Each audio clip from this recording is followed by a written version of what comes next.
তার সশস্ত্র সহযোগীদের নিয়ে কক্সবাজার জেলার টেকনাফ থানাধীন পশ্চিম লেদা এলাকায় ডাকাত খালেকের বাড়িতে অবস্থান করছে মর্মে জানা যায়।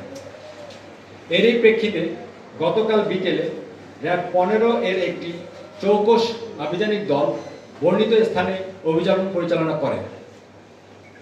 প্রিয় সাংবাদিক বৃন্দ, দীর্ঘ 3 ঘন্টা ব্যাপী অভিযানের শুরুতেই কুখ্যাত ডাকাত শফি ও তার দলবল র্যাবের উপস্থিতি টের পেয়ে ফায়ার করতে করতে দ্রুত ঘটনাস্থল ত্যাগ করে পালিয়ে যায়। র্যাবের টিম তাদেরকে ধাওয়া করে শফি ডাকাতের অন্যতম সহযোগী ডাকাত রুবেলকে লোডেড অস্ত্র সহ আটক করতে সক্ষম হয়।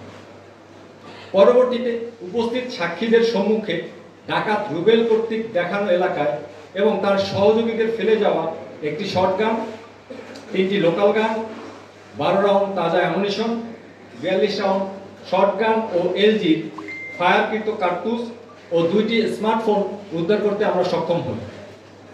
ডাকাতির প্রস্তুতির সময় ডাকাত শফির সাথে উপস্থিত অন্যান্য সন্ত্রাসীদের পরিচয়: মোহাম্মদ আবু আলম, পিতা জাফর আলম, গ্রাম মৌসুনি, নীলা, টেকনাফ; মোহাম্মদ খালেক, পিতা আবুল হোসেন; মোহাম্মদ সৈয়দ নূর, পিতা মোহাম্মদ নূর; মোহাম্মদ রাসেল ওরফে আবুইয়া, পিতা মোহাম্মদ কাশেম; কামাল হোসেন, পিতা মকতুল হোসেন সহ আরও 4-5 জন সন্ত্রাসী বর্ণিত স্থানে একত্রে ছিল, যাদের সকলের বাড়ি টেকনাফের পশ্চিম লেদা এলাকায়।